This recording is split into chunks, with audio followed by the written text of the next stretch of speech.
32 पे जो पावर है वो 2/5 था और आपको इसका फाइंड करना था वैल्यू। तो कमेंट करना क्या है आपका आंसर। तो देखिए क्या है आंसर। तो यहाँ पे 32 की पावर 2/5 है ना। अब पावर 2/5 है, फ्रैक्शन में जब भी पावर होती है तो आपको क्या करना होता है, इसको इसको प्राइम फैक्टराइज करना होता है। जो बेस होता है, ये बेस है ना और ये पावर है, तो ये पावर फ्रैक्शन में है तो इसको बेस को आप प्राइम फैक्टराइज करो। तो प्राइम फैक्टराइज का मतलब इसका एलसीएम लो 32 का, है ना। तो 32 के प्राइम फैक्टर करोगे तो 2 पे जाएगा ये 2 16, फिर 2 पे जाएगा 2 8 ज़ा, 2 4 ज़ा, 2 2 ज़ा, 2 1 ज़ा, है ना। अब यहाँ पे 32 कितनी बार है, 2 2 2 2 2 5 बार है ना। तो आप 32 को क्या लिख सकते थे, 2 की पावर 5, है ना। एंड ये एज इट इज़, ये वाला power as it is, and 32 को हमने लिख दिया 2 की पावर 5। अब आपको दिख रहा है, अब 32 बेस की जगह 2 बेस आ गया। अब 2 बेस है और ये भी पावर है और ये भी पावर है। जब सामने सामने पावर होंगी तो मल्टीप्लाई हो जाएगी। सामने सामने पावर क्या हो जाती है, मल्टीप्लाई। तो 5 से ये ऊपर नीचे कट सकता ना मल्टीप्लाई में, तो ये कैंसिल हो गया। तो ये अब 2 के ऊपर 2 पावर बची। तो 2 का पावर 2 मतलब 2 को 2 बार, बेस की पावर 2 है ना, तो बेस को कितनी बार खोलना है, 2 बार। तो 2 2 जा 4। तो 4 आंसर किस किस बच्चे का है, ऑप्शन बी बिल्कुल करेक्ट आंसर है। तो कमेंट कीजिए सारे बच्चे किसका आंसर फर्स्ट क्वेश्चन का 4 आया, बी ऑप्शन बिल्कुल करेक्ट आंसर है। एंड ये भी कमेंट कीजिए कैसा गया एग्ज़ाम, इजी था, हार्ड था।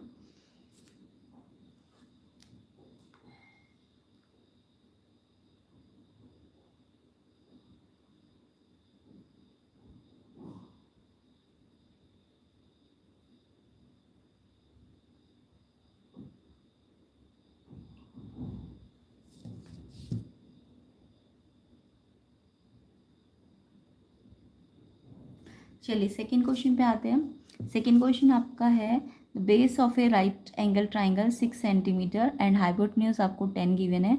आपको एरिया फाइंड करना है। तो यहाँ पे देखो राइट एंगल ट्राइंगल था, है ना। तो राइट एंगल ट्राइंगल का एरिया का फॉर्मूला सबको पता है, half into base into height होता है ना। तो किसी भी राइट एंगल ट्राइंगल का area half into base into height होता है। अब ये राइट एंगल ट्राइंगल है मान लो, तो इसमें बेस और हाइट क्या है। तो बेस क्या होता है, जो 90 की ये नीचे वाली लाइन होती है, ये 90 डिग्री है ना। तो ये 90 डिग्री की जो अपोजिट है वो तो हाइपोटेन्यूज है। आपको पता है ना, जो 90 डिग्री की अपोजिट वाली लाइन है वो हाइपोटेन्यूज होता है। और ये बेस है और ये हाइट है, हाइट मतलब परपेंडिकुलर। तो हाइट आपकी ए बी है। आपको हाइट नहीं मालूम अभी, तो आपको ए बी निकालना पड़ेगा। आपको क्या क्या मालूम है, इसका बेस पता है और इसका हाइपोटेन्यूज पता है। हाइपोटेन्यूज का मतलब जो 90 के अपोजिट साइड है उसको हाइपोटेन्यूज कहते हैं। तो ये 10 दिया हुआ है हाइपोटेन्यूज, और बेस यानी 6 दिया है। आपको परपेंडिकुलर निकालना है, परपेंडिकुलर निकाल के इस फॉर्मूले में लगाना था। तो यहाँ पे मेरे को पता है, जब भी 90 डिग्री का ट्राइंगल हो और आपको 2 साइड पता हो तो तीसरी आप निकाल सकते हो ना पाइथागोरस थ्योरम लगा के।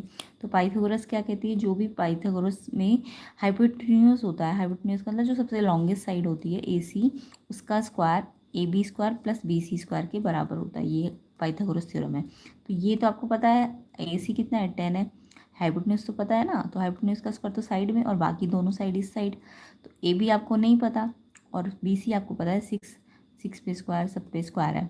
अब ए बी स्क्वायर तो यहीं रहेगा, ये 6 स्क्वायर यहाँ प्लस में, उधर जाके माइनस कर दो। अब 10 का स्क्वायर मतलब 10 इंटू 10 100 होता है, और 6 का स्क्वायर 6 इंटू 6 36 होता है। तो 36 यहाँ जाके माइनस हो गया, 100 में से 36 माइनस करोगे तो 64 बचेगा। अब ये ए बी स्क्वायर 64 के बराबर आ जाएगा। तो यहाँ पे स्क्वायर है तो इसको भी स्क्वायर में बदलो, 8 का स्क्वायर होता है ना 64, तो 8 स्क्वायर लिख दो। तो स्क्वायर से स्क्वायर कट के ए बी कितना आ जाएगा, 8 आ जाएगा। अब आपको ए बी मालूम चल गया, यानी हाइट मालूम चल गई ना परपेंडिकुलर। तो हाइट की जगह 8 रख दिया, बेस तो आपको गिवन था, एंड हाफ फॉर्मूले पे रख दिया। तो 2 से कट गया ऊपर नीचे, 2 1 जा 2, 2 4 जा 8। अब ऊपर नीचे तो कुछ है नहीं, ऊपर ऊपर वालों को मल्टीप्लाई कर दो, 6 4 जा 24। तो 24 सेंटीमीटर स्क्वायर इसका एरिया है। तो ऑप्शन सी किस किस बच्चे का आंसर है, बिल्कुल करेक्ट आंसर है। सेकंड का आपका ऑप्शन सी आंसर है। तो आई होप सबका आंसर यही आया होगा। तो इसका आंसर है आपका 24 सी ऑप्शन। ठीक है, क्वेश्चन भी आपको समझ ही आ गया होगा। एंड नेक्स्ट ईयर वाले बच्चों के लिए, फाइनल ईयर जो प्रिपरेशन करेंगे उनके लिए भी ये इंपॉर्टेंट क्वेश्चन पेपर है, तो आप इसे अच्छी तरह से प्रैक्टिस भी कर सकते हो। एंड अभी जो एग्जाम दे के आए वो अपने आंसर मैच कर लीजिए। थर्ड क्वेश्चन देखिए, if M B the class mark and U B the upper class limit of a class, in a continuous frequency distribution the lower limit of the class निकालना था। तो यहाँ पे class mark आपको बोला है कि m है ना, सिंबल ध्यान देना, क्लास मार्क तो m है एंड अपर लिमिट u है, लोअर लिमिट को आप l मान लो। अब आपको मैंने क्लास मार्क का फॉर्मूला करा रखा था, आपने प्लेलिस्ट देखी होगी, तो प्लेलिस्ट के अंदर सारे जितने भी PYQs करा रखे थे उसमें क्लास मार्क वाले क्वेश्चन बहुत बार करा रखे थे। तो यहाँ पे क्लास मार्क का फॉर्मूला लगा दो। क्लास मार्क क्या होता है, lower limit plus upper limit upon में 2, ठीक है। अब क्लास मार्क को इन्होंने m बोला है तो हमने क्लास मार्क की जगह m रख दिया, लोअर लिमिट को हमने l मान लिया, अपर लिमिट को इन्होंने u बोला है, ओके। तो हमने इनके सिंबल लगा दिए l plus you upon 2 and ये क्या होता है क्लास मार्क। क्लास मार्क आपको m गिवन है। अब आपको ये लोअर लिमिट निकालनी है, तो ये निकालने के लिए पहले क्या करोगे, पहले आप ना ये निकालना है अगर, तो पहले आप इसको पहले नहीं लेके जा सकते, पहले आपको, क्योंकि ये l प्लस यू है ना, आप इसको क्रॉस मल्टीप्लाई कर सकते हो, है ना। तो l प्लस यू, क्योंकि ये पूरा फ्रैक्शन है, तो l प्लस यू तो 1 से मल्टीप्लाई हो गया, एज इट इज आ गया, एंड 2 क्रॉस मल्टीप्लाई में m से मल्टीप्लाई हो गया तो 2m। अब आपको l निकालना है ना लोअर लिमिट, तो ये u जो अपर लिमिट है l निकालना है, तो इसको यहाँ भेज दो, तो ये u प्लस में है ना, तो इधर आके माइनस में हो गया, तो l आपका 2m माइनस यू आ जाएगा।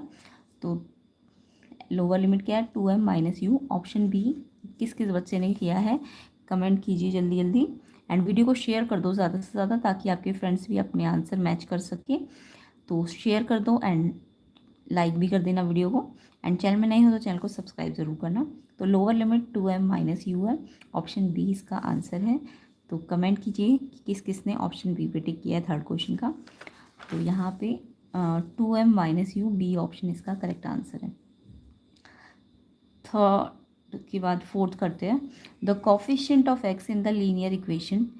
लीनियर इक्वेशन आपको दी तो हुई है बट ये इसकी जनरल फॉर्म नहीं है, क्योंकि यहाँ पे थोड़ा सिंप्लीफाई करना पड़ेगा आपको, क्योंकि जनरल फॉर्म तो सबको पता है ना क्या होती है किसी भी लीनियर इक्वेशन की। लीनियर इक्वेशन की जनरल फॉर्म होती है ax plus by plus C equals to 0, ये आपकी जनरल फॉर्म होती है। तो जो आपको गिवन है वो जनरल फॉर्म नहीं है। यहाँ पे देखो x वाला टर्म यहाँ भी है, यहाँ भी है, तो आपको इसको सिंप्लीफाई करना पड़ेगा पहले, देन आप x का कॉफिशिएंट बताओगे। तो पहले सिंप्लीफाई करना था, तो ये पूरी ब्रैकेट है, इसके बाहर कोई नंबर अगर, तो ये ब्रैकेट के अंदर दोनों से मल्टीप्लाई होता है, ये रूल पता है ना सबको। तो 3 2x से मल्टीप्लाई होगा जब भी ब्रैकेट के बाहर कोई एक नंबर हो और बीच में कोई साइन ना हो, यानी मल्टीप्लाई का साइन है, तो पहले 3 2x से मल्टीप्लाई होगा, फिर 3 4 से मल्टीप्लाई होगा। तो 3 2 जा 6, यहाँ पे x से मल्टीप्लाई होगा तो एक्स स्क्वायर भी लगेगा, ठीक है। 3 2 जा 6 एक्स स्क्वायर हो जाएगा। अब फिर 3x 4 से होगा तो 3, ये x नहीं है ना, सॉरी ये तो मल्टीप्लाई मैंने लगाया ना, ये मल्टीप्लाई का साइन है तो ये x नहीं है, ये तो x, ये 3 है, सिर्फ बाहर क्या है आपका 3 था, x तो नहीं था। 3 2x से होगा, फिर 3 4 से मल्टीप्लाई होगा, तो 3 पहले 2x से होगा तो 6x हो जाएगा, ये मल्टीप्लाई है, ठीक है। तो x से होगा तो एक ही x रहेगा। अब 3 4 से मल्टीप्लाई होगा तो 3 4 जा 12। अब देखो यहाँ प्लस का और यहाँ माइनस का है तो माइनस का साइन लगेगा, मल्टीप्लाई में अगर एक माइनस है तो माइनस लगता है। फिर ये तो किसी से मल्टीप्लाई नहीं होगा, ये तो यही एज इट इज़, ये भी एज इट इज़, ये भी as it is equal to 0। अब आपको दिख रहा है कि x वाले दो टर्म है ये और ये, तो इनको सॉल्व करो। 6x और 3x दोनों प्लस के है ना, तो प्लस का 9x हो जाएगा, एंड y वाला तो यही है, एंड नंबर वाले भी दो टर्म्स है 12 और 5, दोनों माइनस माइनस क्या हो जाएंगे, प्लस हो जाएंगे ना, माइनस माइनस प्लस, साइन लेकिन माइनस का लगेगा, इक्वल टू 0। अब देखो ये इसकी जनरल फॉर्म में आ चुकी है, जो इसकी जनरल फॉर्म होती है, एक x है, एक y है और एक कांस्टेंट है। अब आपको पूछा है कॉफिशिएंट ऑफ x निकालो, तो x का कॉफिशिएंट बोला है तो x वाली टर्म को देखो, x वाली टर्म तो ये है ना, तो कॉफिशिएंट ऑफ x बोला है तो x वाली टर्म तो ये है, तो इसमें x को हटा दो तो जो बचेगा वो कॉफिशिएंट है। तो कितना बचा, 9 बचा, तो कॉफिशिएंट ऑफ x 9 है। ऑप्शन सी किस किस बच्चे ने टिक किया है, फोर्थ का आंसर ऑप्शन सी है, कॉफिशिएंट x का 9 आएगा। तो आई होप मोस्टली बच्चों ने यही लिखा होगा। तो वीडियो को लाइक ज़रूर कर दो, जल्दी जल्दी शेयर भी कर दो, ठीक है ना। तो कॉफिशिएंट ऑफ x 9 है, ऑप्शन सी इसका करेक्ट आंसर है। नेक्स्ट क्वेश्चन देखिए, तो इसका आंसर सी ऑप्शन 9 आंसर है। The base area of a cone is 154 square centimeter and its height is 12 centimeter. आपको क्या फाइंड करना है, वॉल्यूम ऑफ दिस कोन। तो वॉल्यूम निकालना है कोन का। तो बहुत ही सिंपल सा क्वेश्चन है। तो इसको कोन सबको पता होगा, कोन क्या होता है, कोन आपका ऐसी फिगर को कहते हैं कोन। इसमें बेस एरिया का मतलब इसका जो बेस होता है ना वो सर्कुलर होता है। इसका बेस कैसा होता है, बेस कैसा होता है कोन का, सर्कुलर होता है। तो सर्कल का एरिया तो सबको पता है ना, पाई आर स्क्वायर। तो आपको बेस एरिया क्वेश्चन में गिवन है, यानी पाई आर स्क्वायर आपको डायरेक्ट दिया हुआ है। ठीक है, बेस एरिया दिया हुआ है, तो बेस कैसा है इसका, सर्कुलर है। तो पाई आर स्क्वायर की वैल्यू आपको दे रखी है 154। एंड आपको हाइट भी गिवन है। तो वॉल्यूम ऑफ कोन का फॉर्मूला लगा दो, क्या होता है volume of cone, 1/3 pi R square H, है ना। 1/3 तो एज इट इज रखो। ये पाई आर स्क्वायर मैंने क्या बोला, ये बेस एरिया है। तो बेस एरिया तो आपको ये पूरा दिया हुआ है ना, पाई आर स्क्वायर कितना दिया है 154। एंड हाइट भी गिवन है, हाइट आपकी गिवन है 12। तो यहाँ पे हाइट की जगह 12 रख दिया। बेस एरिया ये पूरा है पाई आर स्क्वायर, तो इसकी जगह ये रख दिया। अब आप ऊपर नीचे मल्टीप्लाई में कैंसिल हो जाएगा, 3 से 3 1 जा और 3 4 जा। अब नीचे तो कुछ है नहीं, ऊपर ऊपर मल्टीप्लाई करोगे तो 616। एंड क्योंकि वॉल्यूम है तो क्यूबिक सेंटीमीटर आंसर होगा।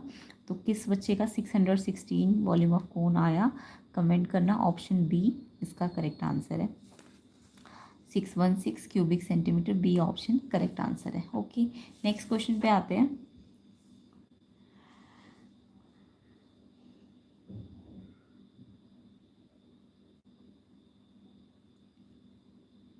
नेक्स्ट क्वेश्चन आपका सर्कल वाला है, तो हिंदी वालों को भी समझ आई गया होगा, है ना। आंसर्स मैंने बता दिए, इसकी वैल्यू आएगी 4, बी ऑप्शन। एंड समकोण वाला जो आंसर है, आधार दिया है, कर्ण दिया है, तो क्षेत्रफल इसका 24 आएगा, सी ऑप्शन। एंड वर्ग चिन्ह का फॉर्मूला लगाना था, तो लोअर लिमिट निम्न सीमा निकालोगे तो 2m - u, बी ऑप्शन आएगा इसका। एंड इस समीकरण को सॉल्व करोगे तो इसका x का गुणांक जो होगा वो 9 है, ऑप्शन सी। एंड शंकु का आधार क्षेत्रफल दिया था, ऊंचाई दी थी, शंकु का आयतन का फॉर्मूला लगाना था 616 घन सेंटीमीटर, बी ऑप्शन इसका करेक्ट आंसर है। नेक्स्ट क्वेश्चन पे आते हैं, तो कमेंट कीजिए किस किस के आंसर्स ये ही आए हैं।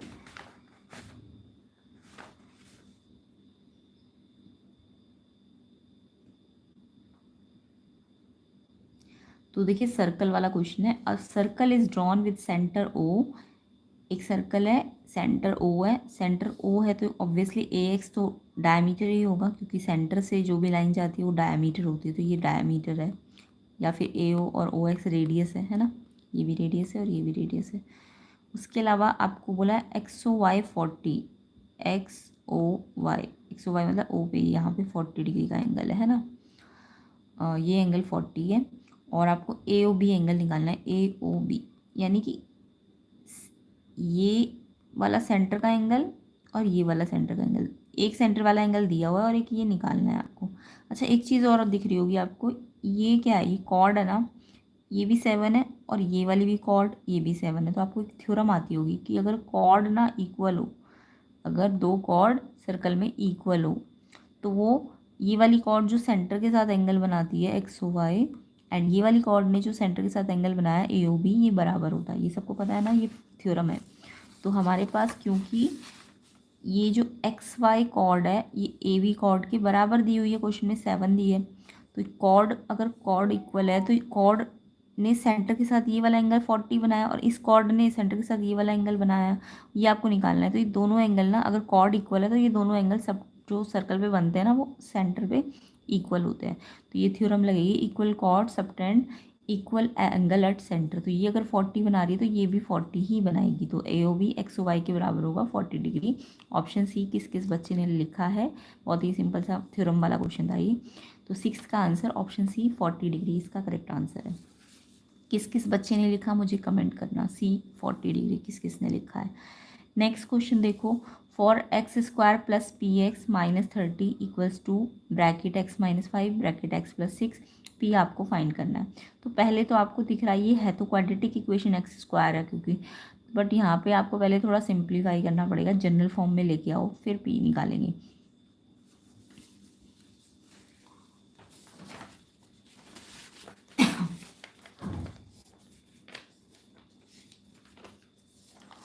तो यहाँ पे हमें ये तो प्रॉपर सिंप्लीफाइड है, बट ये नहीं सिंप्लीफाई है, ये ब्रैकेट पूरी ब्रैकेट से मल्टीप्लाई करनी है ना, बीच में कोई साइन नहीं है ना इस ब्रैकेट और इस ब्रैकेट के बीच में, यानी मल्टीप्लाई है। तो कैसे मल्टीप्लाई करते हैं, पहले एक्स को इस वाले एक्स से करेंगे, फिर एक्स को 6 से मल्टीप्लाई करेंगे, ये रूल होता है। फिर ऐसे 5 को एक्स से मल्टीप्लाई करेंगे, फिर 5 को 6 से मल्टीप्लाई करेंगे, ठीक है। तो पहले से सिंप्लीफाई कर लो, एक्स को एक्स से मल्टीप्लाई किया, एक्स से करा तो एक्स की पावर 2 हो जाएगी, जब एक्स को एक्स से मल्टीप्लाई किया तो पावर जुड़ जाएगी, x1 तो एक्स की पावर 2। फिर एक्स को 6 से मल्टीप्लाई करो, एक्स और 6 मल्टीप्लाई हो गए 6x आएंगे, ये भी प्लस का साइन और ये भी प्लस का, तो प्लस का साइन लगा देना है। अब 5 को एक्स से मल्टीप्लाई करो, 5 इंटू एक्स 5x, इसमें माइनस है यहाँ प्लस है, मल्टीप्लाई में एक माइनस होता है तो माइनस का साइन लगेगा। ऐसे ही 5 को 6 से मल्टीप्लाई करो, 5 6 जा 30 एंड यहाँ माइनस है यहाँ प्लस है, एक माइनस का साइन है तो माइनस लगेगा। अब देखो यहाँ भी एक्स स्क्वायर प्लस का और यहाँ भी एक्स स्क्वायर प्लस का है, तो इक्वल में जब दोनों सेम साइन के होते हैं तो ये कट जाते हैं, या फिर आप यहाँ प्लस है तो इधर लेके जाओगे तो माइनस होगा ना, तो एक्स स्क्वायर प्लस और एक्स स्क्वायर माइनस तो कट ही जाएगा, तो इससे मैंने यहीं पे काट दिया। अब पी एक्स -30 तो इस साइड बचा आपका, इधर देखो 6x में से 5x माइनस हो जाएगा ना, तो 1x बचेगा, 6 में से 5x गए 1x, लाइक टर्म्स माइनस हो जाएगी है ना, प्लस माइनस माइनस किया 1x। अब 1x साइन किसका, बड़े नंबर का, बड़ा तो ये है प्लस का, तो इसमें प्लस का लगाओ या मत लगाओ, एंड माइनस का 30। अब देखो -30 यहाँ भी है और यहाँ भी है, तो ये -30 इधर जाके प्लस हो जाएगा, इससे अच्छा यहीं पे काट दो इसको, है ना। फिर ये पी एक्स किसके इक्वल आ गया, एक्स के, तो आपको तो पी निकालना है ना, तो पी निकालना है तो पी को यहीं रहने दो, एक्स मल्टीप्लाई में इधर, तो इधर जाके डिवाइड में आ गया, ये वाला एक्स डिवाइड में आ गया और ये एक्स तो ऊपर एज इट इज़ रहेगा। अब एक्स से एक्स डिवाइड हो रहा है तो 1 बचेगा, तो पी की वैल्यू 1 किस किस का आंसर है, ऑप्शन सी पी 1 है, तो इसका आंसर सी ऑप्शन आएगा 1। किस किस बच्चे ने ये आंसर लिखा है, बिल्कुल ठीक आंसर है। नेक्स्ट क्वेश्चन देखो, पैरेललोग्राम ABCD में एंगल ए दिया है 2x + 15, एंगल बी दिया है 3x - 25, आपको फाइंड करना है x। तो पैरेललोग्राम की प्रॉपर्टी लगानी थी, तो यहाँ पे मेरे को पैरेललोग्राम ABCD बोला है, तो पहले ABCD पैरेललोग्राम को बना लो, ABCD, ये ना नाम आपको सही से लिखने हैं, नहीं तो आपके एंगल गलत बन जाएंगे, ठीक है। तो ऐसे कॉन्जिक्यूटिवली लिखना है ABCD, ABCD, ऐसे पेंसिल को बिना रोके नाम लिखो, ठीक है। ABCD है तो A और C अपोजिट आने चाहिए, A C के अपोजिट और B D के अपोजिट, ठीक है। अब ये पैरेललोग्राम है, अब आपको बोला एंगल A 2x + 15 है और एंगल B 3x - 25 है। अब आपको दिख रहा है पैरेललोग्राम की प्रॉपर्टी क्या कहती है कि जो एडजेसेंट एंगल है, एडजेसेंट मतलब जो सेम लाइन में एंगल होते हैं, A और B एडजेसेंट एंगल है ना, एक ही लाइन में है, तो ये A और B का जो सम होगा ना वो 180 होगा, ये सम ऑफ एडजेसेंट एंगल होते हैं पैरेललोग्राम में। तो एंगल A की जगह हमने ये रख दिया, एंगल B की जगह ये रख दिया एंड प्लस इक्वल टू 180। अब ये इक्वेशन है, इसे सॉल्व करना है, तो x को x के साथ सॉल्व करो, नंबर को नंबर के साथ सॉल्व करो, है ना। तो x के लिए सॉल्व करेंगे, तो यहाँ पे 2x और 3x प्लस प्लस प्लस कर दो, x को x के साथ प्लस कर दो, तो प्लस प्लस प्लस किया 5x, एंड नंबर को नंबर के साथ सॉल्व करो, प्लस और माइनस क्या होता है, प्लस माइनस माइनस होता है, माइनस किया 10 आया, और इनमें से जो नंबर बड़ा है, ये बड़ा है तो माइनस का साइन लगेगा, प्लस माइनस माइनस करना है और साइन बड़े वाले का लगाना है, इक्वल टू 180। अब ये नंबर है तो नंबर को नंबर के पास भेजोगे, तो ये माइनस से इधर जाएगा तो ये प्लस हो जाएगा, एक्स वाला तो यहीं रहेगा, नंबर नंबर के पास भेजो तो ये माइनस यहाँ जाके प्लस, प्लस प्लस प्लस कर दो। अब एक्स निकालना है तो ये मल्टीप्लाई में ना 5, तो ये डिवाइड में आ जाएगा, ये एज इट इज़ रहेगा, ये एक्स निकाला तो ये मल्टीप्लाई से डिवाइड में आ गया, तो ये 5 से कट गया या डिवाइड कर लो, 5 बन जा, 5 में 19 से छोटा 15 3 पे आता है, और फिर 4 बचा, 5 8 जा, तो 38 डिग्रीज का आंसर है, एक्स की value 38, option D. I hope सबका आंसर होगा, कमेंट ज़रूर करना कि 38 ऑप्शन डी इसका आंसर आया है। तो यहाँ पे आपका आंसर डी ऑप्शन 38 डिग्री है। नेक्स्ट क्वेश्चन देखो, area of an equilateral triangle having perimeter 60। ये क्वेश्चन मैंने बहुत बार करा रखा था, वैसे सारे ही क्वेश्चन आपके प्लेलिस्ट में से ही आए हैं, बट ये तो मैं बहुत बार बता चुकी हूँ। इक्विलेटरल ट्राइंगल का पैरीमीटर 60 सेंटीमीटर, तो पैरीमीटर दिया है और आपको एरिया निकालना है इक्विलेटरल का, तो दोनों के फॉर्मूले आने चाहिए आपको, इक्विलेटरल में पैरीमीटर क्या होता है और एरिया क्या होता है। तो यहाँ पे इक्विलेटरल का मतलब समझ गए ना, जिसकी तीनों साइड बराबर हो। तो ये ए साइड है, ये ए साइड है और ये भी ए, यानी तीनों साइड बराबर होती है। तो perimeter of equilateral triangle, perimeter क्या होता है, जो भी साइड है उनका सम, ए ए ए सबको टोटल करो तो 3a हो गया ना। तो पेरीमीटर का फॉर्मूला होता है 3a। अब 3a आपको क्वेश्चन में पेरीमीटर दिया हुआ है 60, तो साइड निकाल लो। ए निकालने से 3 मल्टीप्लाई में ना, तो ये यहाँ जाके डिवाइड में आ गया, तो 3 से कट गया 20, तो साइड आ गई 20। अब आपको एरिया ऑफ इक्विलेटरल ट्रायंगल का फॉर्मूला आना चाहिए √3/4 इंटू साइड स्क्वायर। ठीक है, ये इसका फॉर्मूला होता है √3/4 साइड का square. √3/4 as it is, side कितना आया, साइड आपका 20 आया ना, 20 और स्क्वायर है तो 2 बार लिखना पड़ेगा। 4 से कट गया, 4 5 ज़ा 20। अब ऊपर वाले मल्टीप्लाई कर लो, 20 5 ज़ा 100। नंबर को नंबर से मल्टीप्लाई करो, रूट से मत करना। तो 20 इंटू 500 और रूट एज इट इज़ आएगा। तो करेक्ट आंसर होगा आपका 100√3 सेंटीमीटर स्क्वायर। तो ऑप्शन डी इसका आंसर है इक्विलेटरल का। तो किस किस बच्चे का आंसर ये आया है कमेंट कीजिए। 100√3 सेंटीमीटर स्क्वायर करेक्ट आंसर है। नेक्स्ट क्वेश्चन देखो, ये तो बहुत ही सिंपल क्वेश्चन आया था। एंगल ऑफ क्वाड्रिलेटरल 85 115, दो एंगल दिए हैं और दो आपको बोला रेशो 5:3 है, और आपको ये दो जो एंगल है ना ये निकालने हैं। तो बहुत ही सिंपल क्वेश्चन है।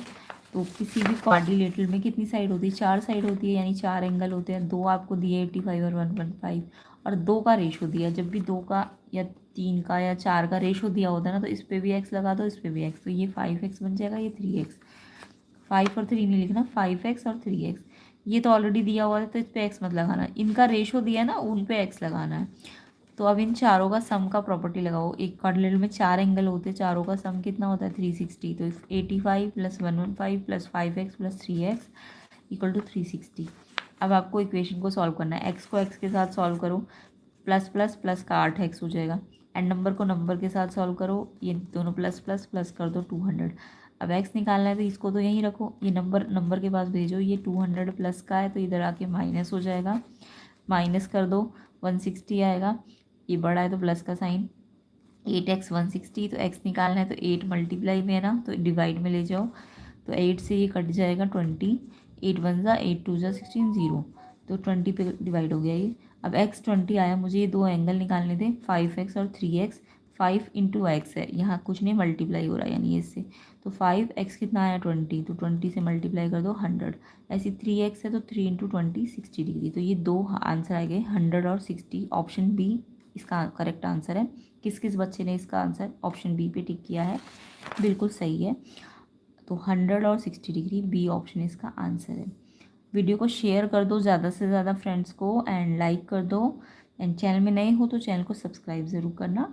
एंड कमेंट कीजिए कितने क्वेश्चंस आपके अभी तक ठीक है। चलिए स्टार्ट करते हैं इसके आगे के क्वेश्चंस।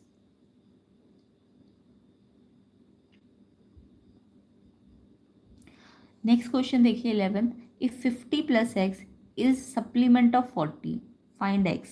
आपको कहा है कि 50 + x इज, इसका मतलब इक्वल, सप्लीमेंट ऑफ 40 के इक्वल नहीं करना, सप्लीमेंट ऑफ 40 के इक्वल करना है। इज का मतलब तो इक्वल होता है, तो 50 + इज + x, इज का मतलब इक्वल, किसके इक्वल, सप्लीमेंट ऑफ 40। अब सप्लीमेंट निकालना सबको आता होगा, 90 में से इसको माइनस कर दो, सॉरी सप्लीमेंट है ना तो 180 में से इसको माइनस कर दो। कॉम्प्लीमेंट होता तो 90 में से माइनस करके लिखते हैं, बट सप्लीमेंट ऑफ 40 का मतलब 180 में से इसको माइनस करो। तो 50 + x इज का मतलब इक्वल का साइन, एंड सप्लीमेंट ऑफ 40 कैसे निकालेंगे, 180 में से 40 को माइनस करके, है ना। अब 180 में से 40 माइनस किया तो 140 बचा, इसमें से इसको माइनस किया तो 140 बचा ना। और ये 50 यहाँ प्लस का है तो इस साइड आएगा तो माइनस का हो जाएगा। एक्स निकालना तो इसको यहाँ भेजो ना, तो ये प्लस का है तो यहाँ माइनस, और इसको सॉल्व किया तो ये 140। अब 140 में से 50 को माइनस करो 90, तो एक्स कितना आ गया 90 डिग्री। तो किस किस बच्चे का आंसर 90 डिग्री है, ऑप्शन ए बिल्कुल करेक्ट आंसर है। कमेंट कीजिएगा 11th का आंसर ऑप्शन ए। ये तो मुझे लगता है सभी बच्चों का ठीक ही होगा, ऑप्शन ए इसका आंसर है।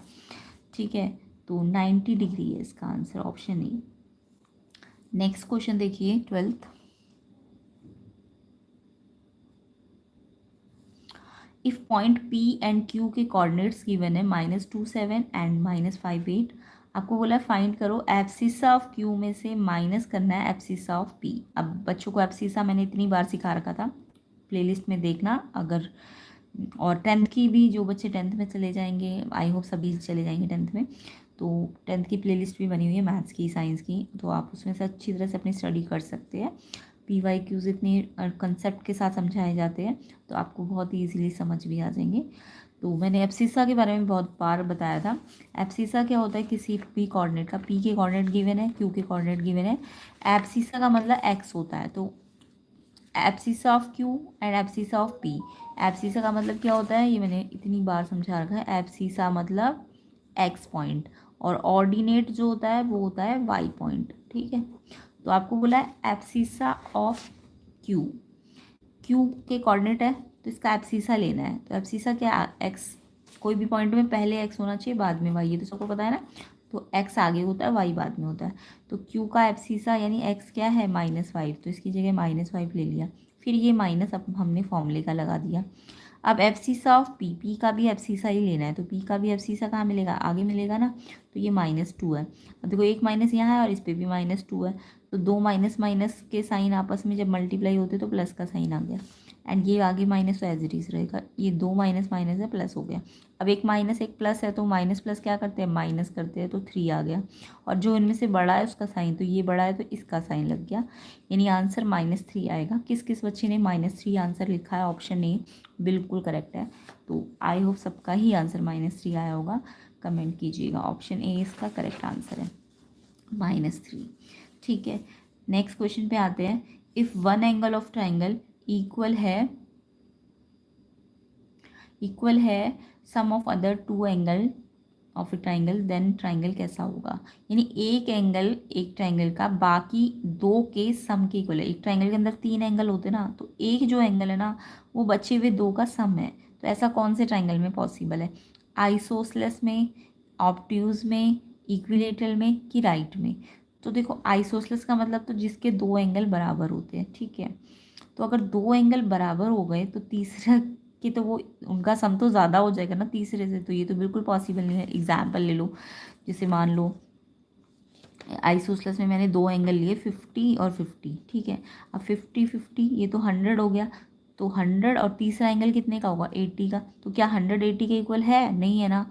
तो यानी कि ये तो पॉसिबल नहीं है। दो एंगल आइसोसेलेस का मतलब दो एंगल इक्वल होंगे, अगर दो एंगल इक्वल होंगे तो क्या उनका सम तीसरे के इक्वल आएगा, नहीं, इसमें पॉसिबिलिटी नहीं है। ऑब्ट्यूज एंगल में भी यही है। ऑब्ट्यूज एंगल मतलब, ऑब्ट्यूज एंगल का मतलब एक एंगल मान लो 90 से ज़्यादा है तो 100 का है मान लो, तो बचे हुए क्या है, बचे हुए तो 80 के हुए ना। 80 का मतलब दोनों क्या होंगे, या तो एक 40 का एक 40 का, या एक 30 का एक 50 का। तो जो 100 वाला है वो उन दोनों के सम के इक्वल तो नहीं होगा, है ना, वो तो कम ही आएगा। तो ये भी पॉसिबल नहीं है। इक्विलेटरल का देखो, इक्विलेटरल में सारे एंगल 60 से 60 के होते हैं। तो अगर एक 60 है और दूसरा भी 60 है और तीसरा भी 60 है, तो क्या ये सम इसके बराबर होगा, नहीं होगा ना। ये 120 आ जाएगा, ये 60 तो इसके बराबर नहीं होगा, तो ये भी पॉसिबल नहीं है। हाँ, राइट एंगल वाला पॉसिबल है। क्यों है राइट एंगल में, क्योंकि अगर राइट एंगल में एक 90 है ना, ये 90 है, तो ऑब्वियसली इसका और इसका सम भी 90 तो आएगा। ये 90 है तो इन दोनों का सम भी तो 90 होगा। तो राइट एंगल में ऐसा पॉसिबल है कि एक एंगल बाकी दो के सम के इक्वल होता है। तो राइट एंगल ट्राइंगल बिल्कुल ठीक है इसका आंसर। ऑप्शन डी किस किस बच्चे ने लिखा है, बिल्कुल करेक्ट आंसर है। इस कंडीशन को राइट एंगल फुलफिल करता है, तो ऑप्शन डी इसका आंसर है। नेक्स्ट है point A where A not equal to 0 lies on. तो देखो यहाँ इसका कहने का मतलब क्या है, इस पॉइंट का, इसका पॉइंट का कोऑर्डिनेट क्या बोला मैंने, ये एक्स होता है ये वाई होता है ना। तो यहाँ पे अगर पॉइंट ए है, ए का मतलब जो एक्स है ना वही वाई है, एक्स वाई, यानी एक्स और वाई सेम है ना। तो यानी एक्स वाई के इक्वल है। इसका इसका कहने का मतलब कि जितना एक्स है उतना ही वाई है, तो एक्स वाई के इक्वल है। तो यानी कि यहाँ पे अगर मान लो ये 1 है तो ये भी 1 लोगे आप, है ना। ये -1 है तो ये वाला भी -1 ही लोगे, नहीं, ये -1 है, ये -1 है, तो इधर का भी आपको -1 ही लेना पड़ेगा, है ना। तो यानी यहाँ पे आ जाएगा, तो ये एक लाइन सी आ जाएगी, और जो जाएगी तो ओरिजिन से, बट ये ऐसे लाइन आएगी एक, जिसमें जितना एक्स होगा उतना ही वाई होगा। तो ऐसे ओरिजिन से पास होते हुए एक लाइन आएगी, तो एक लाइन है y = x, जिसमें एक्स और वाई क्या होंगे, इक्वल। तो ऑप्शन सी इसका करेक्ट आंसर है, ठीक है। तो लाइन आएगी y=x वाली, ऑप्शन सी इसका आंसर है। नेक्स्ट है √2 एक पॉलिनॉमियल है जिसकी डिग्री कितनी है। तो देखो √2 पॉलिनॉमियल कांस्टेंट पॉलिनॉमियल है ना, ये कांस्टेंट है ना, इसके पास कोई एक्स तो नहीं है ना। तो जब कांस्टेंट पॉलिनॉमियल हो तो उसकी डिग्री ना 0 होती है, क्योंकि इसके पास कोई एक्स नहीं है। बट एक्स तो नहीं है, फिर भी उसके एक्स में हम अगर एक्स है ही नहीं तो एक्स पे कितनी पावर है, 0 पावर है ना। तो कोई भी कांस्टेंट पॉलिनॉमियल उसमें अगर एक्स भले ही ना दिख रहा हो, जब एक्स ना दिख रहा हो तो एक्स पे कितनी पावर होती है, 0। और एक्स की पावर को ही हम क्या कहते हैं, मैक्सिमम जो पावर होती है एक्स की वो डिग्री होती है। तो यहाँ पे भले ही आपको एक्स ना दिख रहा हो, बट एक्स ना दिख रहा है यानी एक्स की पावर ऑब्वियसली 0 है, तो इसकी डिग्री क्या है। तो किसी भी कांस्टेंट पॉलिनॉमियल की डिग्री कितनी होती है, 0। हाँ, अगर पॉलिनॉमियल 0 ही होता, 0 कांस्टेंट होता तो फिर हम बोलते हैं उसकी डिग्री नॉट डिफाइंड। ये मैंने बहुत बार बताया, अगर 0 कांस्टेंट होता ना तो डिग्री नॉट डिफाइंड होती है। बट अगर 0 के अलावा कोई भी नॉन ज़ीरो कांस्टेंट है तो उसकी डिग्री हमेशा 0 होती है। तो ऑप्शन बी इसका आंसर है 0। तो 15 का आंसर ऑप्शन बी 0 डिग्री होगा। ठीक है, तो 0 आंसर है। नेक्स्ट क्वेश्चन देखिए, ये आपका एक समचतुर्भुज का क्वेश्चन है, रोम्बस का। तो इसको देखते हैं कैसे इसका आंसर आएगा। इन द गिवन फिगर ABCD एक रोम्बस है। इफ DAB 70 है, CDB आपको निकालना था। तो DAB 70, DAB ये पूरा 70 है DAB, और आपको CDB ये वाला एंगल निकालना है CDB। तो यहाँ पे देखो रोम्बस की प्रॉपर्टी लगानी है। ABCD क्या बोला है, एक रोम्बस है ना। रोम्बस में क्या होता है, रोम्बस में सबको पता है चारों साइड इक्वल होती है, यानी AB BC CD AD ये चारों क्या होते हैं, इक्वल होते हैं ना किसी भी रोम्बस के। तो यानी कि मेरे को ये वाला पूरा एंगल दिया हुआ है 70 का, और मुझे ये वाला निकालना है। अब मेरे को पता है AB और क्योंकि ये वाला एंगल जो है ये 70 वाला, ये कौन से वाले ट्राइंगल में आपको दिख रहा है, इस वाले ट्राइंगल में दिख रहा है ना, ADB में। तो आपको पता है ये साइड इस साइड के क्या होगी, बराबर होगी, AB AD के बराबर होगी, है ना। अब अगर कोई भी साइड ट्राइंगल में बराबर है तो ये सामने वाली साइड बराबर, तो इसके सामने वाले जो एंगल बन रहे होंगे इसको मैंने नाम दे दिया 1 और 2। ये भी क्या होने चाहिए, बराबर होने चाहिए, इन दोनों को x मान लिया। अब आपको एक ट्राइंगल की प्रॉपर्टी लगानी है ADB में, 70 प्लस एंगल 1 प्लस एंगल 2। तो एंगल 1 और एंगल 2 तो x है, x प्लस 70 कितना होता है 180। तो यहाँ से x के लिए सॉल्व करो, x प्लस हो गया 2x, एंड ये 70 वहाँ जाके माइनस हो गया, यहाँ प्लस है तो यहाँ माइनस, माइनस कर दो तो 110। अब 110 2x 110 आ गया, है ना। 2x कितना आ गया 110। अब x निकालना है तो 2 मल्टीप्लाई में है ना, तो जब x निकालोगे तो 2 जो मल्टीप्लाई में वो डिवाइड में आ गया, और डिवाइड से ही कट के 55 आ गया। तो x मेरा कितना आ गया, x मेरा ये जो मेरे एंगल 1 और 2 को माना था वो x माना था ना, ये भी 55 आ गया और ये भी 55 आ गया। तो दोनों 55 55 आ गए। ठीक है, अब मेरे को ये वाला एंगल निकालना है ना। अब आपको दिख रहा है ये अगर रोम्बस है तो ये एक पैरेललोग्राम भी तो है। तो अगर मेरे को ये एंगल निकालना है तो ये पैरेललोग्राम में ये लाइन इसके पैरेलल भी तो है, रोम्बस एक पैरेललोग्राम भी तो होता है। तो ये एंगल निकालना है, और ये एंगल आपको पता है, तो ये अल्टरनेट है ना दोनों। तो ये वाला एंगल इस एंगल 2 के बराबर है। तो हम बोलेंगे एंगल 2 जो है VDC के बराबर है। इसका नाम BDC है ना, क्यों, क्योंकि DC AB के पैरेलल है और अल्टरनेट इंटीरियर बना रही है। तो एंगल BDC 2 के बराबर यानी 55 डिग्री आएगा। ऑप्शन बी इसका आंसर है। किसके का आंसर, ऑप्शन बी 55 डिग्री है, बिल्कुल करेक्ट आंसर है। तो बी ऑप्शन इसका आंसर है। नेक्स्ट क्वेश्चन देखो, लाइंस पैरेलल है अगर वो इंटरसेक्ट नहीं करती। तो पैरेलल लाइन की डेफिनेशन यही तो है कि अगर वो इंटरसेक्ट नहीं कर रही तो वो पैरेलल लाइन है। तो ये एक्चुअल में एक डेफिनेशन है। तो ए ऑप्शन इसका आंसर है। तो लाइन पैरेलल कब है, जब वो इंटरसेक्ट नहीं कर रही, यानी पैरेलल लाइन की डेफिनेशन है ना, ये तो डेफिनेशन है, ये ए ऑप्शन इसका करेक्ट आंसर है। नेक्स्ट देखो, if x² plus 2x plus K is divisible by x plus 1 find K. ये क्वेश्चन भी मैंने बहुत बार कराया है। अगर ये पॉलिनॉमियल जो है ये इससे डिविजिबल है तो इससे जिससे डिविजिबल है उससे पहले x निकाल लो और फिर x की वैल्यू इस पे रख दो। ठीक है, कैसे, अब देखो x प्लस 1 आपको डिविजिबल बोला है तो इससे पहले x निकालो, तो इसको 0 के इक्वल रखो, तो x प्लस 1 है तो यहाँ जाके -1 यानी x की वैल्यू -1 आ गई। अब आपको ये जो x -1 यहाँ से आया, क्योंकि यहाँ प्लस था तो इधर माइनस आया, तो x की वैल्यू तो -1 आई। अब x की वैल्यू -1 इसमें रख दो, तो जहाँ जहाँ ये पी एक्स था ना ये पॉलिनोमियल, तो एक्स की जगह मैंने -1 रखा, तो जहाँ जहाँ आपको एक्स दिख रहा है वहाँ पे -1 रखो। -1 इस पर स्क्वायर लगाया, फिर +2 एक्स की जगह -1, ये आपस में मल्टीप्लाई है तो इसलिए मैंने ब्रैकेट लगा दी, प्लस का के। एंड अगर ये डिविजिबल है इससे तो ये पूरा जो आंसर होगा ना रिमाइंडर वो 0 आना चाहिए। ठीक है, अब इसे सॉल्व करो। -1 को स्क्वायर है तो -1 2 बार मल्टीप्लाई करना पड़ेगा, और 1 को कितनी बार भी मल्टीप्लाई करो आंसर तो 1 ही आता है। और स्क्वायर है, पावर 2 बार नेगेटिव है अगर मल्टीप्लाई में तो प्लस का आ जाएगा, है ना। इवन पावर है तो प्लस का आ जाएगा आंसर। तो 1 आया और 2 माइनस है तो इसलिए प्लस का। एंड 2 1 ज़ा 2, ये आपस में मल्टीप्लाई हो रहे हैं, जब बीच में कोई साइन ना हो तो मल्टीप्लाई। तो मल्टीप्लाई करो, 2 1 ज़ा 2, एंड मल्टीप्लाई में अगर एक माइनस है तो माइनस लगेगा, प्लस का के, एंड रिमाइंडर 0 क्योंकि ये डिविजिबल बोला है। अब के लिए सॉल्व करना है तो प्लस माइनस, नंबर को नंबर के साथ सॉल्व करो, प्लस माइनस माइनस किया तो 2 में से 1 माइनस किया 1, और जो बड़ा है ये बड़ा है तो माइनस का साइन लगा दिया, प्लस का के इक्वल टू 0। के निकालना है तो के को यहीं रहने दो, ये -1 को इधर भेजो तो ये माइनस है तो इधर आके +1। तो के की वैल्यू +1 किस किस किया है, ऑप्शन डी बिल्कुल करेक्ट आंसर है। तो के का वैल्यू 1 आएगा।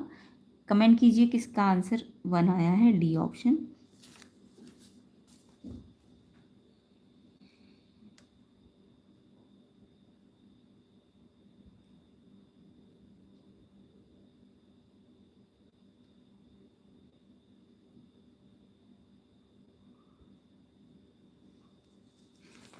तो नेक्स्ट क्वेश्चन पे आते हैं, एजर्शन रीजन 1920। तो कमेंट करिएगा किसके कितने सही है।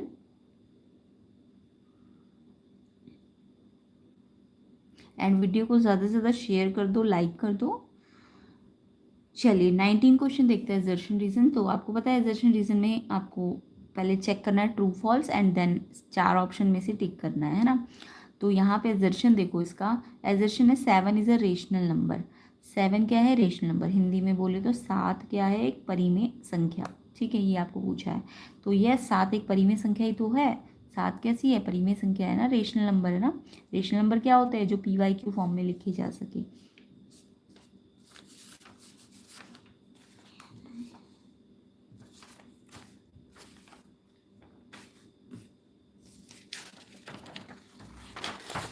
यस, एजर्शन बिल्कुल ठीक है। 7 क्या है, एक रेशनल नंबर है।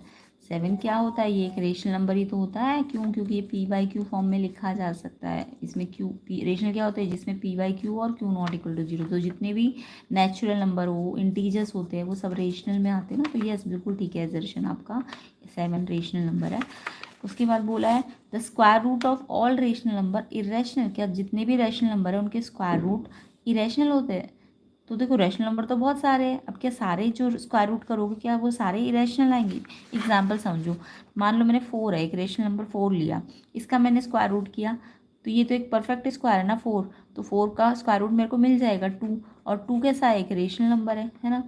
बट अगर मैं 5 भी एक रेशनल नंबर, अगर मैं इसका स्क्वायर रूट करती हूँ तो अब इसका स्क्वायर रूट थोड़ी ना पूरा ये कोई परफेक्ट स्क्वायर थोड़ी ना है। √5 तो 5 कोई परफेक्ट स्क्वायर नहीं है ना, तो उसका स्क्वायर रूट तो आपको कंप्लीट में नंबर में नहीं मिलेगा, रेशनल में नहीं मिलेगा आपको, वो कुछ पॉइंट में मिलेगा। और वो ऐसा पॉइंट होगा कि वो ना कभी ख़त्म भी नहीं होगा, सेम रिपीट भी नहीं होगा, तो वो इरेशनल होगा। तो बहुत सारे ऐसे रेशनल नंबर है जिसका स्क्वायर रूट करोगे तो कंप्लीट स्क्वायर हो जाएगा, यानी वो परफेक्ट स्क्वायर होगा, तो वो कंप्लीट आपको रेशनल नंबर मिलेगा। बट कुछ ऐसे रेशनल नंबर भी है इनके स्क्वायर करने पे आपको कंप्लीट आंसर नहीं मिलेगा, वो अपरिमेय होंगे, वो इरेशनल होंगे। तो उन्होंने बोला सारे जो रेशनल नंबर है क्या उनके स्क्वायर रूट इरेशनल आएंगे, नहीं, कुछ के आएंगे, कुछ के रैशनल आएंगे और कुछ के इरेशनल आएंगे। तो ये रीज़न गलत है, ये बोल रहा है सबके इरेशनल आएंगे, ऐसा नहीं है, कुछ रैशनल भी आ सकते हैं। तो रीज़न गलत है, एजर्शन सही है, रीज़न गलत है। तो एजर्शन सही, रीज़न गलत। ऑप्शन कौन सा है, देखो एजर्शन तो ट्रू है बट रीज़न फॉल्स है, ऑप्शन सी है ये। तो ऑप्शन सी इसका करेक्ट आंसर है। तो 19 का ऑप्शन सी किस बच्चे ने लिखा है, बिल्कुल करेक्ट आंसर है। तो मुझे कमेंट कर देना किस किस बच्चे ने सी ऑप्शन पे टिक किया है। एजर्शन देखो, the abscissa of point 3 - 7 is -7, ये आपको 20 है। 20 क्वेश्चन में पॉइंट दिया है 3 - 7। एब्सिसा भी मैंने थोड़ी देर पहले आपको बताया था, एक्स को कहते हैं। तो कोई भी पॉइंट कैसे लिखते हैं, पहले एक्स होता है बाद में वाई होता है ना। तो एब्सिसा इन्होंने बोला इस पॉइंट का, इन्होंने बोला कि -7 आएगा। मैंने एब्सिसा निकाला तो एब्सिसा तो आगे वाला होता है ना, तो ये तो 3 आ रहा है, जबकि ये बोल रहा है कि एब्सिसा -7 आएगा, तो गलत बोला है। ये तो मेरा 3 आ रहा है, तो एजर्शन तो गलत है आपका, है ना। रीज़न देखो, रीज़न है perpendicular distance of a point from Y axis is called abscissa. ये मैंने आपको ट्रिक बताई थी। वाई एक्सिस से जब भी कोई डिस्टेंस निकालते हैं, वाई एक्सिस से, वाई एक्सिस मतलब मान लो ये एक पॉइंट है, इसकी वाई एक्सिस कौन सा होता है, ये एक्स एक्सिस होता है, ये वाई होता है। तो अगर वाई एक्सिस से डिस्टेंस निकालते हो आप इस पॉइंट की, मान लो कोई पॉइंट है, 3 और 5, तो इसका मतलब इसका एक्स तो 3 है और वाई कितना है, 5 है। पॉइंट को एक्स वाई लिखते हैं ना। तो अगर वाई एक्सिस से आप डिस्टेंस निकाल रहे हो, तो देखो वाई एक्सिस से जो डिस्टेंस है वो एक्चुअल में क्या है, एक्स के बराबर है ना। वो कितनी है, 3 है। तो मैंने आपको ट्रिक भी बताई थी, जब भी कोई परपेंडिकुलर डिस्टेंस आपको अगर वाई एक्सिस से बोलते हैं तो वो एक्स के बराबर होती है, और एक्स में भी पॉजिटिव एक्स लेना होता है। तो डिस्टेंस के लिए मैंने फॉर्मूला बताया था ना, वाई एक्सिस है तो प्लस एक्स आएगा, और अगर एक्स एक्सिस है तो प्लस वाई आएगा। अगर परपेंडिकुलर डिस्टेंस एक्स एक्सिस से निकालनी होती है तो प्लस वाई आता है, ठीक है। तो यानी कि परपेंडिकुलर डिस्टेंस वाई एक्सिस से एक्स के बराबर, और एक्स को हम एब्सिसा ही तो कहते हैं, है ना। तो यस बिल्कुल ठीक है, वाई एक्सिस से जो डिस्टेंस है वो एब्सिसा होती है, बिल्कुल करेक्ट। तो रीज़न आपका ठीक है, बट एजर्शन गलत है, रीज़न सही है। अब इसका एजर्शन गलत है, अगर रीज़न सही है तो इसका मतलब ये कौन सा ऑप्शन होगा, assertion false but reason true, ये ऑप्शन डी में है। तो ऑप्शन डी इसका करेक्ट आंसर है। तो ऑप्शन डी इसका 20 का आंसर है। तो किस किस बच्चे ने ऑप्शन 20 का ऑप्शन डी लिखा है एजर्शन रीज़न में, और 19 का सी लिखा है। तो किस किस के एजर्शन रीज़न करेक्ट है, ये मुझे सारे बच्चे कमेंट कर देना। एंड 1 से 20 तक जितने भी ऑब्जेक्टिव क्वेश्चंस है उनमें आपके कितने करेक्ट है, जल्दी जल्दी मुझे बताओ सारे बच्चे कि 20 में से आपके कितने करेक्ट है। एंड अगर 20 में से मान लो 12 से 15 के बीच में भी आपके करेक्ट है, तो आई होप सब बच्चे पास हो जाओगे। ऐसा नहीं है कि 10 या 8 करेक्ट होंगे तो नहीं होगा, बट कन्फर्म 12 से 15 जिनके ठीक है ना, वो तो बिल्कुल पास है। तो कमेंट करना मुझे कि किसके ऑब्जेक्टिव क्वेश्चंस 12 to 15 करेक्ट है, एंड किसके कितने करेक्ट है वो सब बता देना। तो सेक्शन बी देखते हैं इसका। In the given figure P Q X Y show that P X Q Y, ये क्वेश्चन भी मैंने करा रखा था आपको।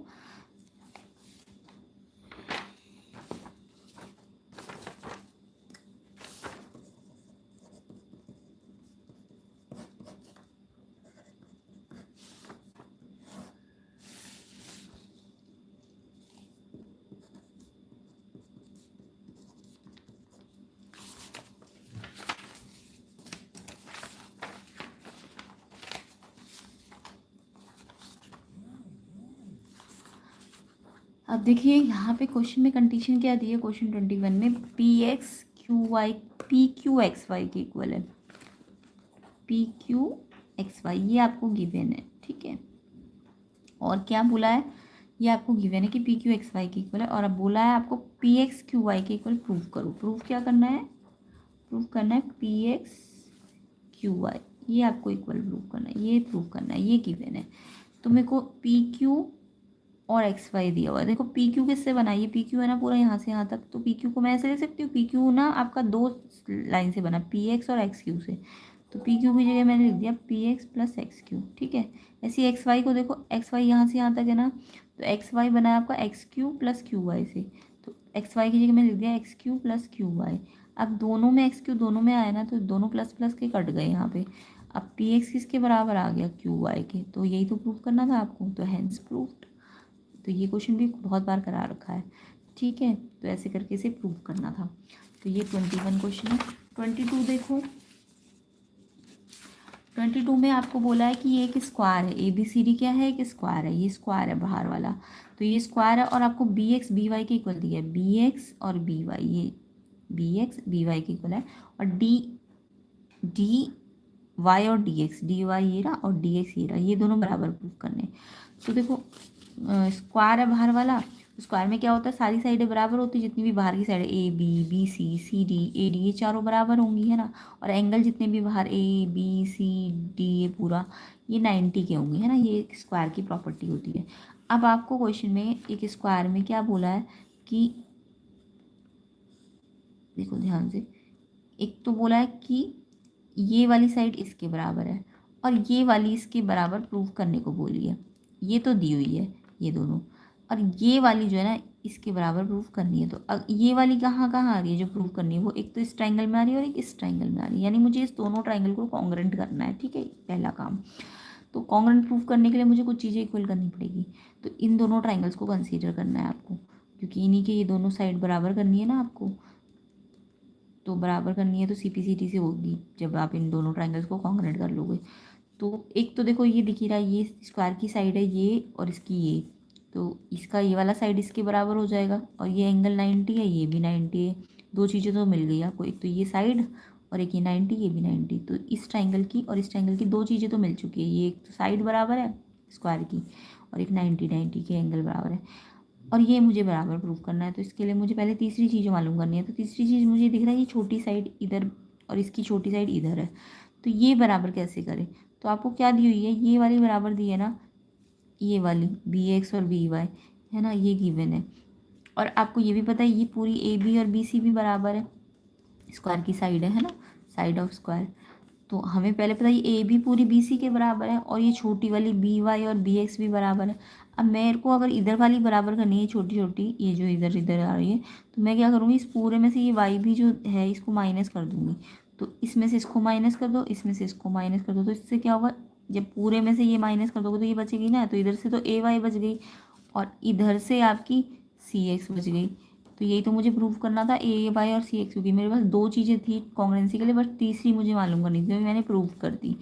तो अब मैं ये दोनों ट्राइंगल, जो ये दो ट्राइंगल है, इनमें इनका नाम लिखूँगी ADY ADCX। तो इसमें मेरे को दिख रहा है एक तो ADDC के बराबर है, जो मैंने भी बताया था, ADDC के बराबर है, साइड है ना, इक्वल साइड। दूसरा ये 90 के एंगल, एंगल A और C 90 डिग्री, और AYCX प्रूव्ड अबव, ये अभी मैंने प्रूव्ड किया है ना, ये मैंने प्रूव किया था अभी। अब मेरे को यहाँ पे मैंने टिक टिक लगा दिए, ये इसके बराबर है तो इसमें ट्रिपल कट लगा दिया, ये इसके बराबर आ गया CPCT, ये अभी हमने प्रूव किया, तो इसमें मैंने डबल कट लगा दिया, और ये 90 के एंगल है। अब इसे रोटेशन ध्यान से करना, तभी CPCT से सही आएगा। तो मैं अगर इसका नाम सेकेंड कट से थर्ड पे रोटेट करूँ, YAD सेकेंड कट से थर्ड कट पे रोटेट कर रही हूँ, तो इसको भी आप सेकेंड कट से थर्ड पे रोटेट करना, XCD SAS। ठीक है, दो साइड है और एक एंगल बराबर है। तो इसका CPCT से देखो, इसका first and third vertex DY बना रहा है, और इसका भी first and third vertex DX बना रहा है, तो CPCT से DY DX के बराबर हो जाएगा। तो किस किस बच्चे को ये कॉन्ग्रेंसी समझ आ गई है, कमेंट करना। तो हमारे पास ना ये दो ट्राइंगल में दो चीज़ें तो थी, एक ये साइड और एक ये एंगल, बट तीसरी चीज़ मालूम करने के लिए मैंने ये प्रोसेस किया है। तो ये तीसरा हमने हैंस प्रूव्ड से निकाला है, और CPCT से फिर ये बराबर हो जाएगा। ठीक है, तो आई होप सबको ये क्वेश्चन भी समझ आ गया होगा, एंड बहुत बच्चों का ठीक भी हुआ। ये कमेंट करना किसके ये क्वेश्चन किया था। नेक्स्ट देखो, नेक्स्ट भी कॉन्ग्रेंसी ही है, ये भी आपको करा रखा है ये क्वेश्चन, ये और वाला है, ये मैं ऐसे ही बता देती हूँ आपको। प्रूफ करना है AB SR के बराबर है, तो यहाँ पे AB और SR CPCT से करना था, सिंपल सा क्वेश्चन था ये भी।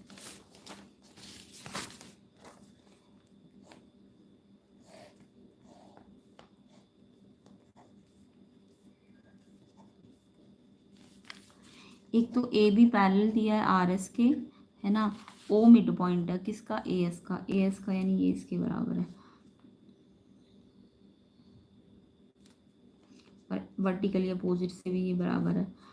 तो AO बराबर OS, एंगल 1 बराबर एंगल 2, और पैरेलल भी है ना। हाँ, तो देखो ये वर्टिकली अपोजिट बना रहा है 1 और 2, है ना, और ये मिड है O किसका, AS का मिड है। तो मिड पॉइंट क्या करता है, ये दो पार्ट्स में बढ़ाता है, AO और OS बराबर हो जाएंगे, मिड पॉइंट है क्योंकि O क्या है, मिड पॉइंट। ठीक है, दो चीज़ें मिल गई। तीसरी चीज़ आप खुद दिमाग लगाओ, ये पैरेलल बोला है ना, पैरेलल में अल्टरनेट बराबर कर दो, इसका 3 इसके 4 के बराबर कर दो, तो इसका 3 इसके 4 के बराबर कर दो, अल्टरनेट इंटीरियर, ये वर्टिकली था, ये अल्टरनेट है। अब आप रोटेशन करो, इसको मैंने एंगल 3 को एंगल 4 पे डबल वाला मार्क लगा दिया, तो ये सिंगल से इसको डबल पे रोटेट करो, क्योंकि ये सिंगल वर्टिकली के मैंने सिंगल कट लगाया है एंगल पे, और इस पर डबल लगा दिया, तो इसका सिंगल इसके डबल से रोटेट करो, क्या नाम है, O A B, triangle O A B, और इसको भी सिंगल, इसके सिंगल से इसके डबल पे रोटेट करो, ओ एस आर, है ना, ओ एस आर। ये ट्राइंगल कॉन्ग्रुएंट होगा क्योंकि तीन चीज़ें बराबर कर दी। किससे, देखो दो एंगल है और एक साइड है ना, दो एंगल और एक साइड, तो एस, ए एस से कॉन्ग्रुएंसी लगी है। अब इससे सी पी सी टी से मुझे क्या प्रूव करना है, ए बी एस आर। इसका ए बी लास्ट के दो वर्टेक्स है ना, और इसके भी लास्ट के दो वर्टेक्स ले लो, A B S R, C P C T से क्या हो जाएगा, बराबर। तो ये वाला क्वेश्चन ज़्यादा इजी था। अगर आपको सर्कल वाला क्वेश्चन नहीं, वो जो रोम्बस वाला क्वेश्चन है वो नहीं आ रहा होगा, स्क्वायर वाला जो भी थोड़ी देर पहले कराया, तो ये वाला ज़्यादा इजी था, सी पी सी टी से ये बराबर हो जाएगा। नेक्स्ट देखो 23, पी पॉइंट दिया है, क्यू पॉइंट दिया है। अगर दोनों लाइन के परपेंडिकुलर, पी से एक्स एक्सिस पे परपेंडिकुलर खींचा और क्यू से वाई एक्सिस पे, और ये कहाँ पे मीट करे, एल एम पे, तो आपको एल और एम के कोऑर्डिनेट निकालने हैं। तो इसको हम बना के देखेंगे। पी के पॉइंट आपको 3 2 दिए,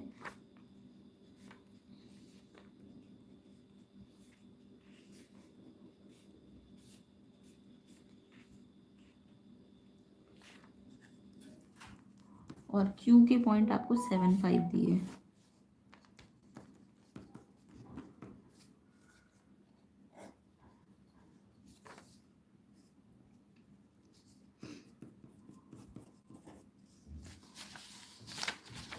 देखो कोऑर्डिनेट एक्सिस बना दिए मैंने। पी के पॉइंट 3 2 ये एक्स एक्सिस होता है, 1 2 3 4 5 6 ये वाई एक्सिस होता है ना। अब 3 2 का मतलब एक्स का 3 और वाई का 2, तो ये पॉइंट यहाँ लगा दिया मैंने, ठीक है।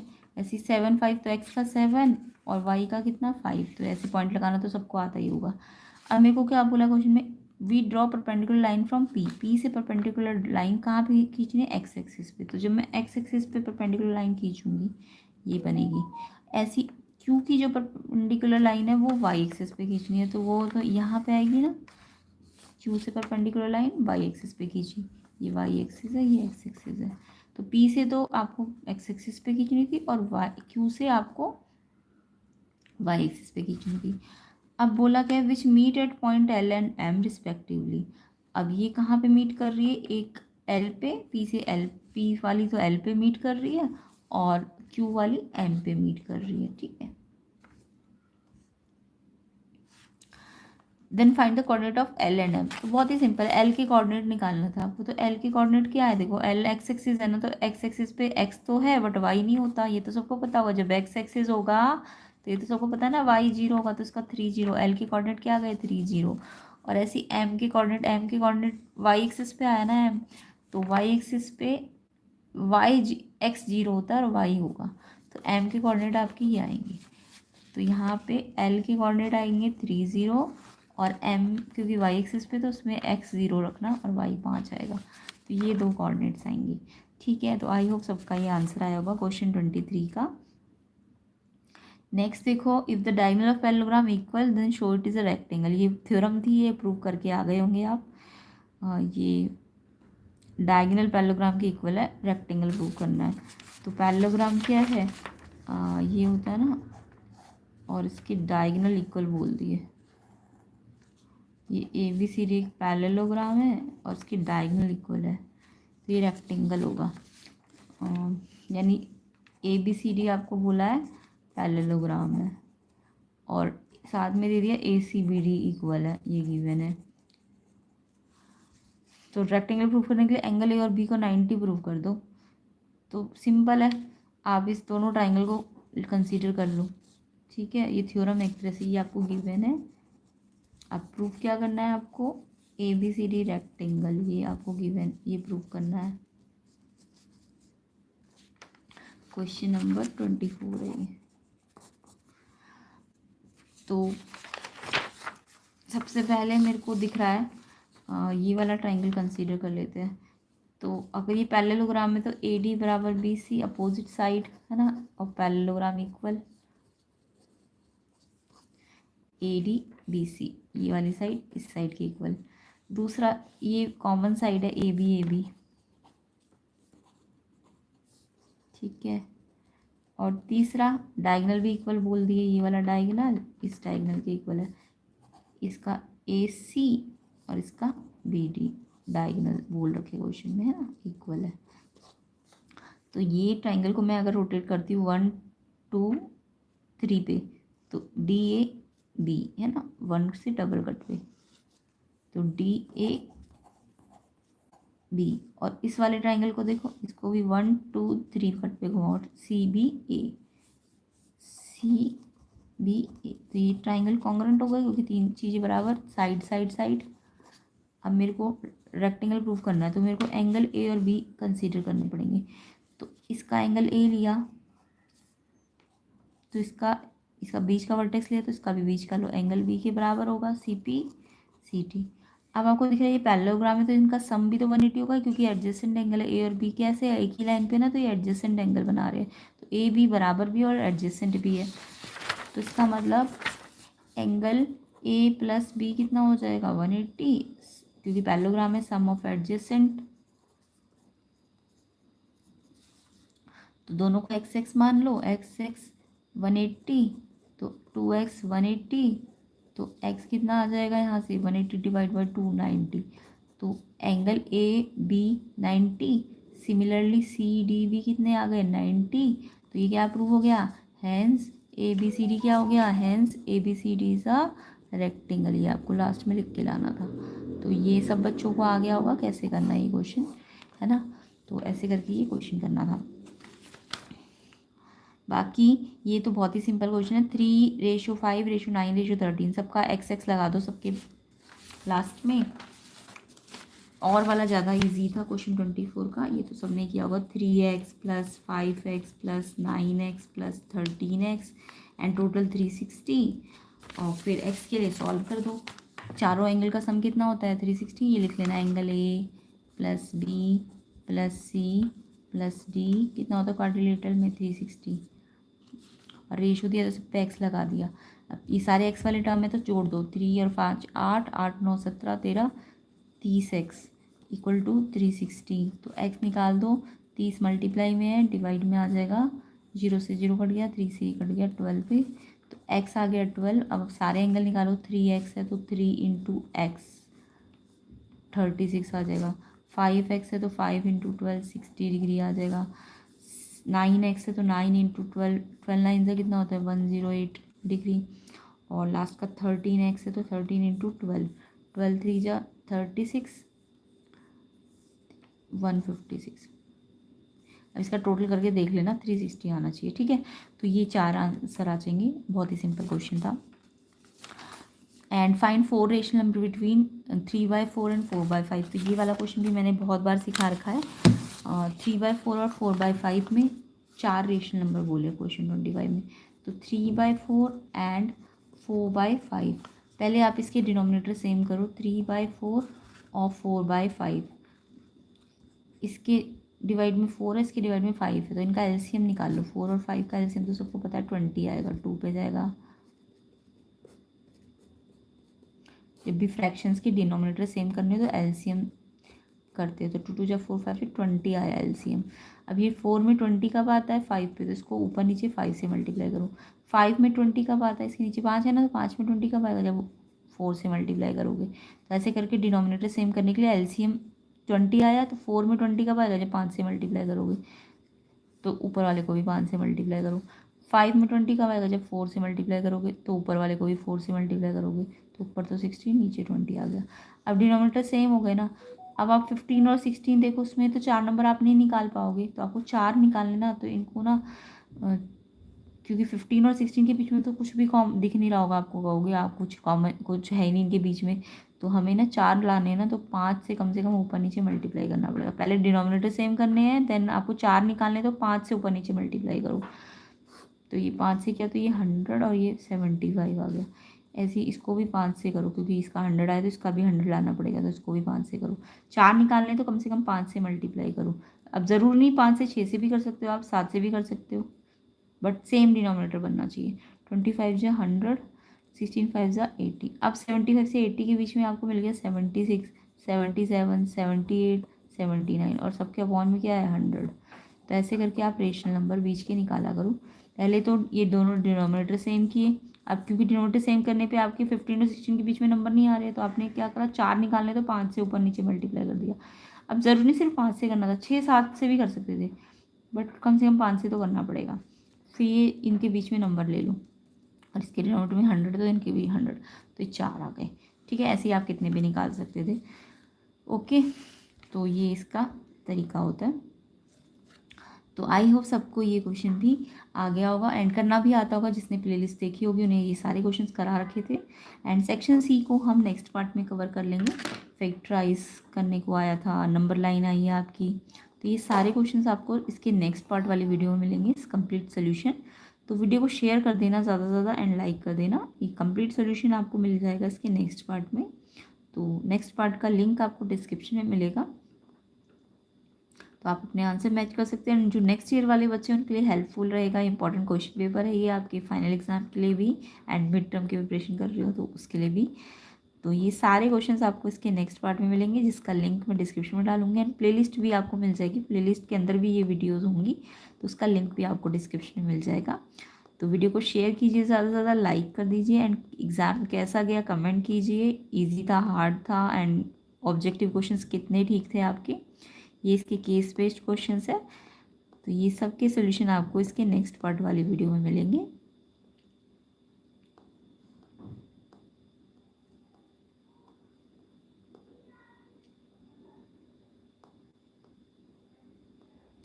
तो चलिए, चैनल को सब्सक्राइब कर देना अगर नए हो तो, एंड वीडियो शेयर कर देना, लाइक कर देना। एंड नेक्स्ट पार्ट के लिए आप लिंक देख लेना, डिस्क्रिप्शन में होगा।